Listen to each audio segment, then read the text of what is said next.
96.3 WDVD. Good morning. It's the Blaine Fowler Morning Show with Blaine, Lauren, and Matt. And this is the time where we give you a chance to win $1,000. You do have to work for it, though. You have to get 10 questions right in 60 seconds. You can do this. We believe in you. 96.3 WDVD. Good morning. It's the Blaine Fowler Morning Show. We are live from Oakland Mall. It's Toys for Tots Stuff of Us. Mm-hmm. Oh, yeah. And with us is Gunnery Sergeant Ray Mitchell from the U.S. Marine Corps. Round of applause. Thank you. Thank you for coming out today. We really appreciate it, and we appreciate all that the Marines do, not just for our defense, but things like Toys for Tots.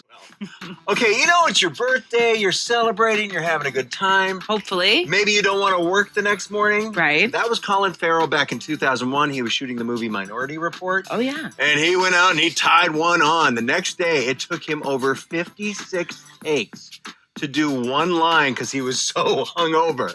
He wasn't hungover. He was still loaded. Yeah. Now, he's sober now. He's been sober for 13 years. His sister was on the set. She left after the 56th take. I'm surprised the director didn't leave. Welcome to the 22nd episode of The Media's Input. I am your host, James A. Paxson. To check out this interview and previous interviews, go to my YouTube channel, James Paxson.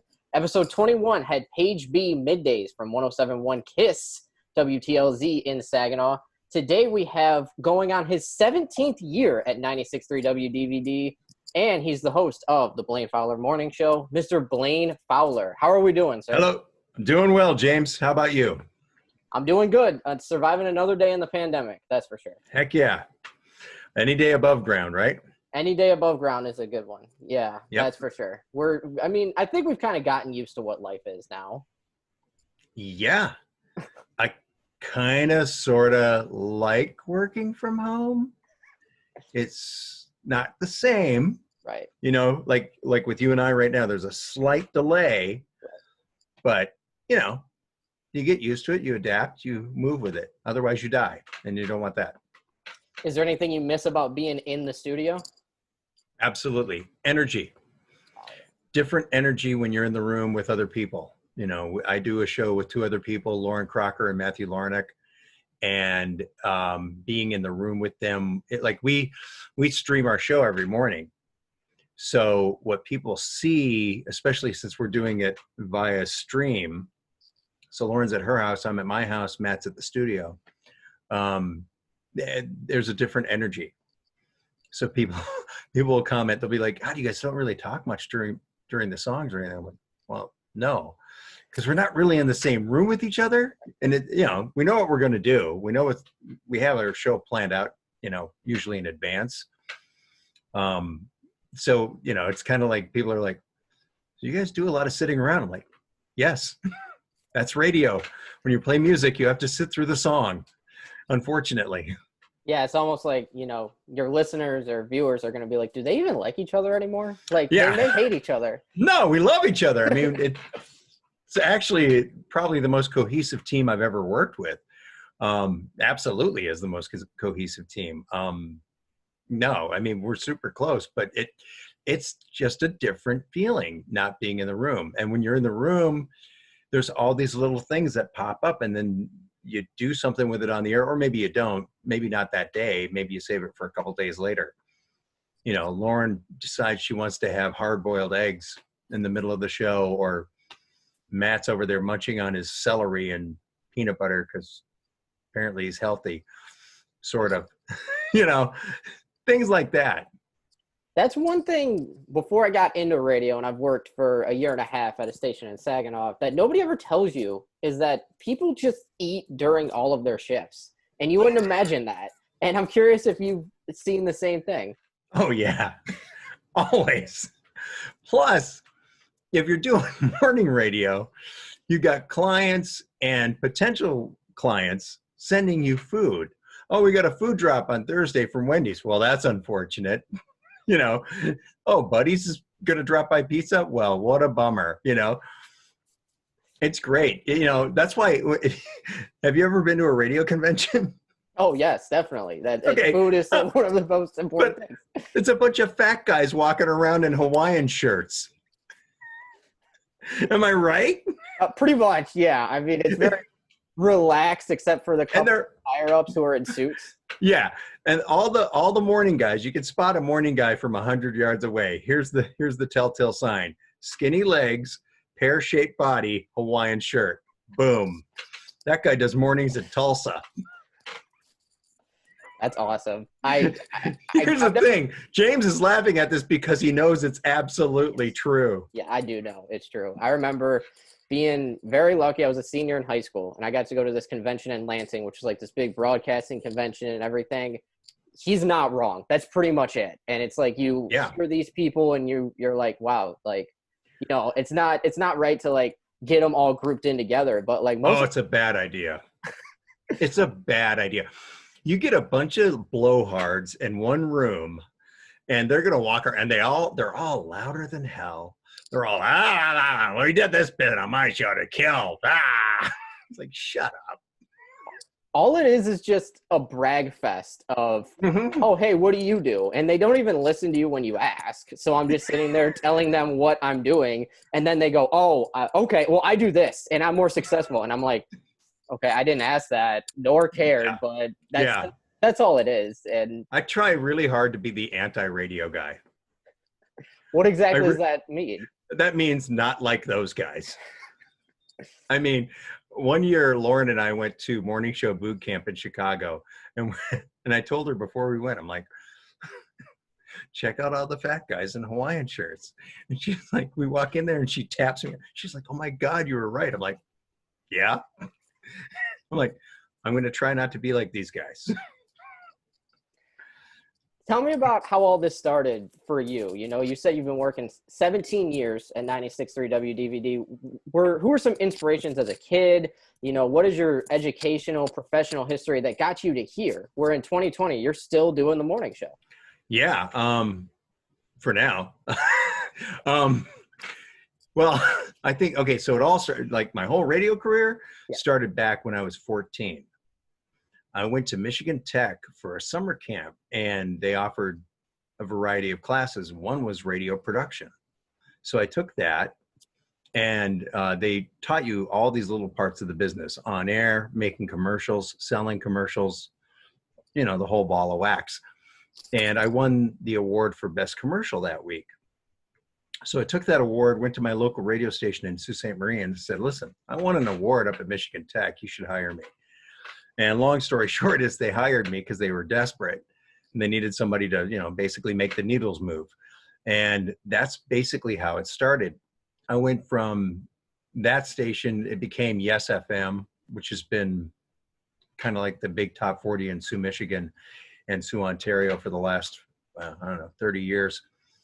And then I went from there to Sheboygan. I worked at a station in Sheboygan for a while, about 4 or 5 months. Then I went to Petoskey for a couple of years. And then I went to La Crosse, Wisconsin, St. Cloud, Minnesota, Minneapolis for like 10 years. And then I've been here since. Never wanted to go anywhere warm, I guess. No, I'm a Midwest guy. I'm not, no. There was a time where I was being considered for a job in Phoenix, and they wanted me to take it sight unseen. And I was like, no, that's not how this works. Yeah, I don't know if I can be a true Michigander because I've lived here for all of my 23 years and never been to the UP. So never been. Wow. I don't know if I may have to stop this interview. That's yeah. You know what? It's a different world. Yeah. It's pretty cool up there, literally and figuratively. Yeah, that's what I've been told. It's just a different feeling, Upper Peninsula than Lower Peninsula. So I definitely need to go. You should. Yeah. I mean, if you get a chance, take it and go because you'll love it. And if you don't, then there's something wrong. Then there's something wrong with me. Yeah, exactly. When you were a kid, who were some of your radio inspirations who you listened to? Well, I wasn't really interested in radio until I got into it.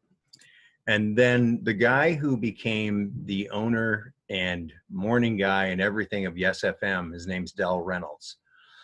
Del was my mentor. Del taught me a ton of stuff that I think most people in radio, even early on, let alone 14, 15-year-old kids learn. Like we would drive around in his station wagon, and he was an engineer by trade. So he would punch up all the various stations in the market, and he'd say, now I'm not going to adjust the volume at all. I'm going to leave it at 20. All right. and he'd hit this station, then he'd hit our station. He goes, "You notice anything?" I'm like, "Yeah, we're louder." He's like, "Uh-huh, that's processing." So I learned all these things. So like I've got like this little home studio here. And honestly, when I put it together, I thought like this microphone, this is the mic that we had in Sault Ste. Maria, Sennheiser. So when I first bought my studio equipment, I got a Sennheiser because of Dell Reynolds. So Dell was a huge influence on me. Then later, as I, kind of grew up and expanded my horizons in radio, I would listen to, I loved Alan Cable. Alan Cable was on in Chicago. I don't think he was ever on in Detroit. He was on in Minneapolis. And Alan Cable was primarily known to be a night jock, but Alan was also a really good afternoon jock, and he would later go on to do mornings. And I worked with Alan. I actually technically replaced Alan when I went to KCLD in St. Cloud, Minnesota back in, I think it was 92. And I got to hang out with him for a few days. And it was like, if you're a guitarist, it was like meeting Jimmy Page or Eddie Van Halen. It was amazing. So I'm hanging out with Alan Cable for a few days, and he's like, "Man, you got to go to the mall." I take my notebook, I go to the mall, and I just watch people, and I write notes. And he came up with more topics and more things to talk about on the radio that were so relatable from just observing people. And his style was very different from mine, but it was still the same thing. What it comes down to, James, is storytelling. The best, and I'm not a great storyteller, but I'm an okay storyteller, and I know how to build a story. And I think that's one of the things that makes great radio great. Guys like, I think Mike Valeni on The Ticket does a really good job with that. Also on The Ticket, Karsh and Anderson, that's an excellent radio show. Nobody does better teases than Doug Karsh. Doug Karsh does great teases. All these guys, Mojo does a great job telling stories. Lauren on my show is a great storyteller. So, storytelling, I think, is the key to good radio. If you had to describe your show on what you try to make your show like every single day in one word, what would you say? Fun. And can you tell when something's not going fun and you want to try to make it fun, or what kind of happens in the process? Well, ideally, if you want something to work out the way you want it to be, then you need to do show prep. And a lot of radio people look at show prep as, oh, I read Twitter this morning, or I read the paper, or whatever it is. I visited all my favorite websites and I know what's going on. That's half the battle. That's actually 10% of the battle. The other 90% of the battle is actually going, okay, so what are we going to do with this? And how is it going to be different and unique? And how is it going to be fun? And how is it going to fit in with the characteristics of our show? So that's kind of what we try to go through when we plan something out. I mean, we don't plan it out. It's not scripted by any means, but there's a definite beginning, middle, and end to everything. And if we don't have all of those components, then we're not doing it. So there are things that go well, some things that'll go better than others just because they're easier to do. And there are some things that, it's a bit more work to get it to where you want it. And those are the things you got to keep trying, but, do it in a controlled atmosphere. That makes sense. Yeah, I get what you're saying. And it's all the planning beforehand where you don't know how everything's going to be reactionary when you do it, but you try to plan it for the certain reactions. Well, and you can't just base, you have to have, there's a certain amount of bravado that you have to have, a little bit of arrogance or whatever to be, I think, successful in this medium, because you can't just base the success of a topic on how many phone calls you got or how many texts or how many Facebook responses. Was it good or not? And you have to be able to judge that on your own. And you have to be able to sit down and go, all right, let's say the three of us are talking about this thing and we don't get any phone calls. Was it still good? It could have been. There have been many times where I've been in the car listening to a show and I'm talking back to the radio and nobody's calling the radio, but I'm talking back as a listener. that's good radio. If you can get me, especially another radio person, if you can get me to play along, then you're doing good radio. Well, I've always felt that I think that happens a lot because people have a fear to call in or text in or tweet in or, even comment when it comes to podcasting or stuff on YouTube. People have a fear to give their opinion. And for the people who don't, probably like me or you, that's why we're in this business. Right. Because we don't have the fear to give our opinion. And it's changed. I mean, for somebody your age, you're 23, right? Yes. Yeah. Okay. So I'm 52. So for me, growing up, we didn't have social media as a platform to express ourselves. Right. So now you're used to that. You grew up with that. That's normal for you. So why would you call a radio station? Why would you even text? You're listening. It's passive. Yeah. A lot of this is it's the same thing. You watch a TV show. It's like if you watched. I know it's an old reference, but Friends. Yeah. They don't expect you to like call in and laugh. You're watching it. That's it. That's the measurement of your success. So whether you're listening or not, that determines how good it is. So you can't just base the success of what you're doing or what you're talking about on, wow, how many calls did I get or how many texts did I get? It's just, you have to have a gut instinct. Is this good or is this not good? What so far has been the most successful moment of your career? I don't know if I can pinpoint one. I can pinpoint many. I would say, I'm not going to say specific bits because I honestly don't remember, but I can tell you the ones that work best. And there's two kinds of bits I think that work really well. Number one, the true from the heart moments. If you speak from your heart, if you speak with all sincerity and you're genuine person, that's going to come through. And I can think of a number of times, and in many cases, they were sad situations where it was very clear that there was a bond between us and the audience. So there's that. And then there's the other side of the coin, which is when you're just being silly as hell and you find something that you can play with, a topic or whatever, that's just kind of goofy and silly. We did something this morning. We asked, okay, there was a thing in the news the other day, 65% of us would go back in time if we could. So we tweaked that a bit and said, all right, you can go back in time, but it has to be January 1st of this year.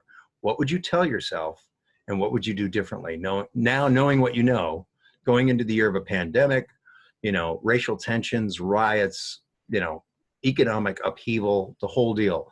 What would you tell yourself? And the three of us all had very different answers. And by the way, those answers were very consistent with the people on the show. Lauren was philosophical. She was like, you know what? I would tell myself, control what you can control and let go of what you can't. Matt said, I'd play the winning lottery tickets, buy myself a place in the tropics and lay low. Me, I was like, oh, I'll be practical. I want to finish my basement. I'm going to be spending a lot of time in this basement over the next several months. I might as well finish the damn thing. So that was a fun topic to play with. We got some good calls and some good texts on it and some good Facebook messages. But that's the kind of thing I think that works really well. I mean, I'm not saying make-believe bits work the best, but I think things like that, what if situations are always very interesting. And like I said, I think talking to people from the heart. I mean, when I lost my dad, I was all about it on the air. I cried on the air, the whole deal. Lauren, unfortunately, lost her son last year. She had a stillbirth, and she and her husband wrote a letter. And I read it on the air, and I had a hard time getting through it because she's, not only my co-host, but she's like this little sister that I never had. And, that was very, very personal and very meaningful. And I can think of other times, whether it was a radiothon or something like that, and people remember that. They'll be like, the funniest thing, here's the thing that I hear the most.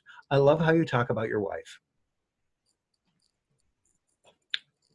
I love my wife. I got the best wife. I hit the freaking lottery. Mm-hmm. She married down, I married up. I mean, that's the truth.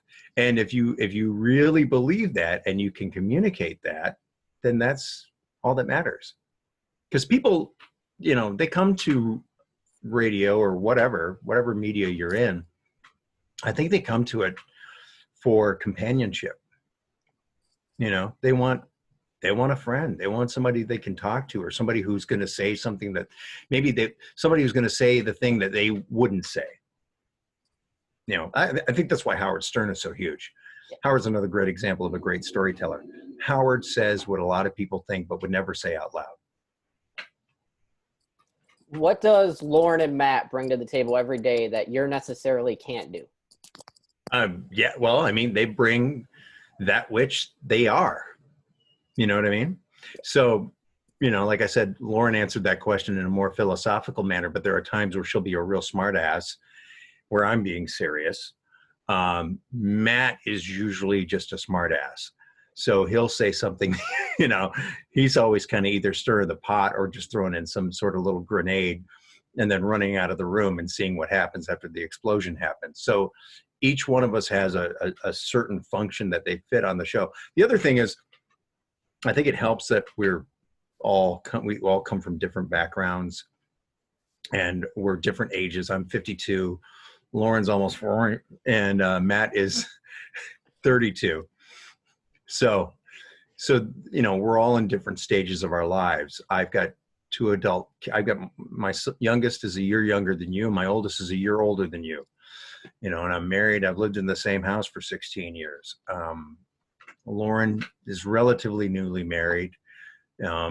She and her husband are trying to build a family. And then Matt is, you know, he just started dating a new girl and he's got his stuff going on. So those are 3 very different personalities.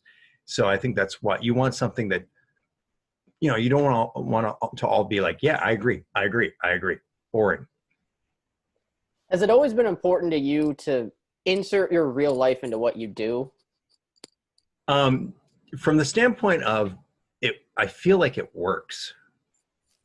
Now, there are certain things I'm not going to touch on the radio. But, you know, and my wife used to say, don't mention the kid's name. Well, I screwed that up like on the first day. Don't mention where we live. I mentioned that at some point. I try not to. It's not Northville. Shh. You know, things like that. But yeah, I mean, I think that, yeah, it's funny. I've worked with older radio people who, I remember filling in once for Mitch Albom, and this guy, I'm not going to say who it was. He goes, literally 30 seconds before we put the headphones on for the first break of the show, he goes, oh, by the way, I ask only one thing. Don't ask me about my personal life. I'm like, okay. What the hell are we going to, you know, what are we going to talk about? So that's, yeah, to me, you do that. In all of your musical listening, what is your top 5 artists of all time? Okay, Zeppelin's number 1, Rush is number 2, Kiss is probably 3, and I don't care about 4 and 5. All that matters is Zeppelin, Rush, and Kiss? Zeppelin, Rush, and Kiss. Mostly Zeppelin and Rush.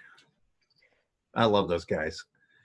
Great musicians. I have like a music career on the side, so I like really good musicians. Yes, Van Halen, AC/DC, you know, all the guitar-based stuff. Dave Matthews, things like that. Who's been the best act you've ever seen live and the worst act you've ever seen live? Best is, that's a tough one because it's a toss-up really between Page and Plant on the 95 and 98 tours because they were in Zeppelin. Those were good shows. The last few times I saw Rush, they were phenomenal too. They were that R40 tour. They were brilliant because on that tour, what they did was they started the set. It was an evening with, so there was no opening act.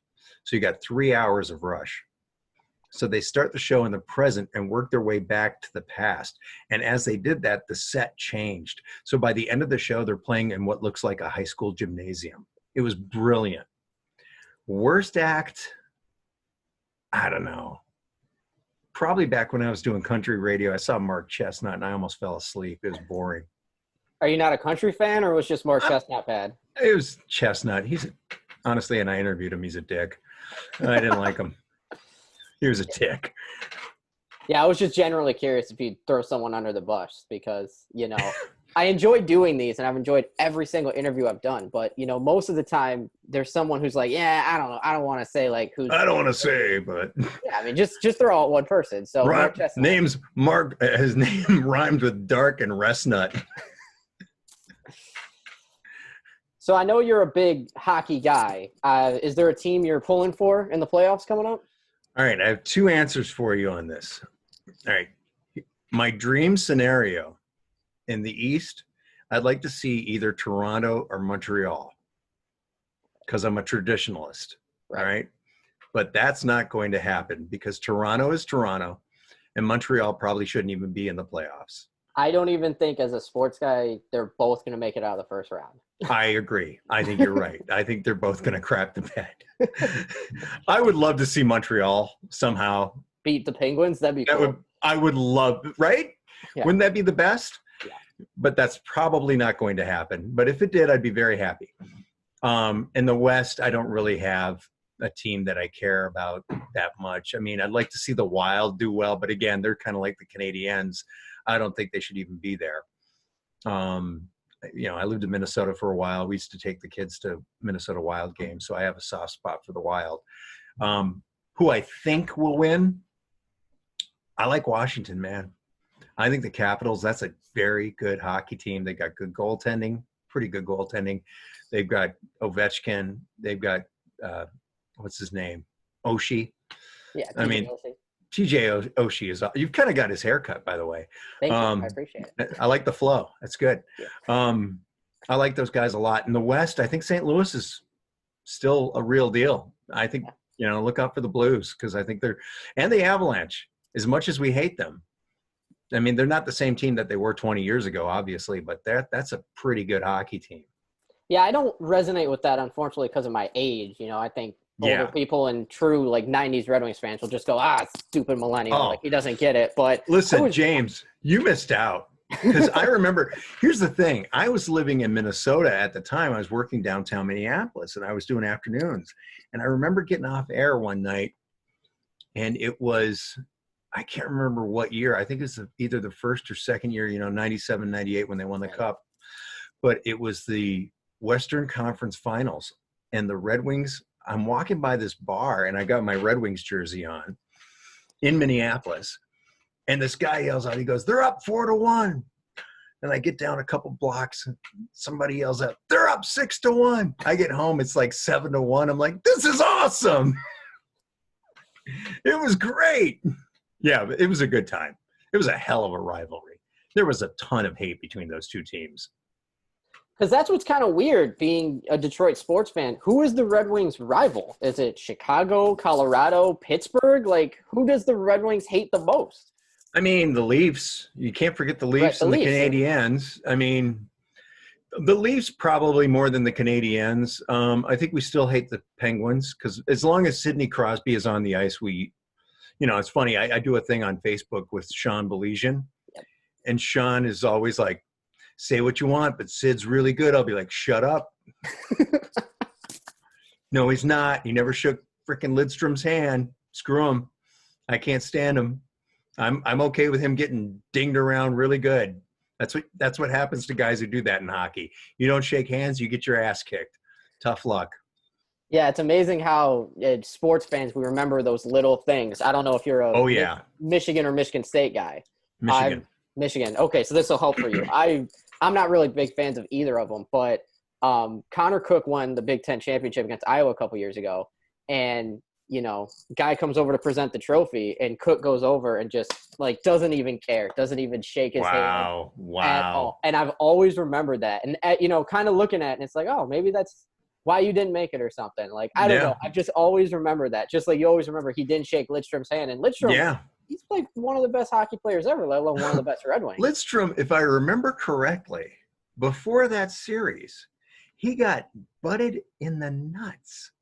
He got a stick to the nuts. He lost a testicle. I'm saying this quietly just in case there are kids listening. He lost a nut. It's not good. Yeah, and he played like a machine. I mean, he played a tremendous tremendous series. That was either 08 or 09 that happened. But Oh, no, Yeah, because the Penguins won after the last second shot by Lidstrom, and Right. then Fleury dives over, saves it, and the Penguins win 2-1 in Game 7. yeah. Oh, that was a terrible day. It was not great, that's for It sure. was not good. No. The number one reason that's not great is 2008 was the last championship in this city. It is 2020. So that's why we probably And we're- care about that more. And we're counting on the Lions. I wouldn't. I wouldn't. I'm not. I'm joking. But yeah, I think the Wings will win one before the Lions do. I think the Wings will win one before anyone else. I would have to go with Tigers. Unfortunately, they're Maybe. not great. I don't think this year is going to be amazing. I said No. the other day on the SGW podcast, 26-34, better than what you'd think, but not anywhere above 500. I think you're probably right on the money. I think that's a good prediction. Yeah, they got a lot of rebuilding to do, but yeah, I mean, I'm super happy that baseball is coming back. Hockey's going to be insane. We're going to get 4 games a day right off the jump. That's going to be fantastic. And I'll watch as much of it as humanly possible because God, that's so much fun. Yeah, I cannot wait for playoff hockey to return. That's going to be great. When it comes to your career, what does the future hold for Blaine Fowler? I'm in radio, man. Who knows? I mean, I love it at DVD. I've filled in a few times at JR, which is fun. Completely different animals, completely different. So you get to use a different part of your brain or a different part of your talent or whatever. I could see working at DVD for as long as they'll have me. And I could see going to WJR at some point, but I'm not in any hurry. I would love to. I love who I work with. I love working with Lauren. I love working with Matt. Our program director, Lance Tidwell, great guy. Our operations manager, Mike Wheeler, is a great guy. Contrary to what a lot of people think about Cumulus Media, they have, I think, shown some really good growth over the past 5 to 10 years as a company. They've corrected some things that they weren't doing well early. And they're a lot more fun to work for now than they were, at the beginning when they took us over.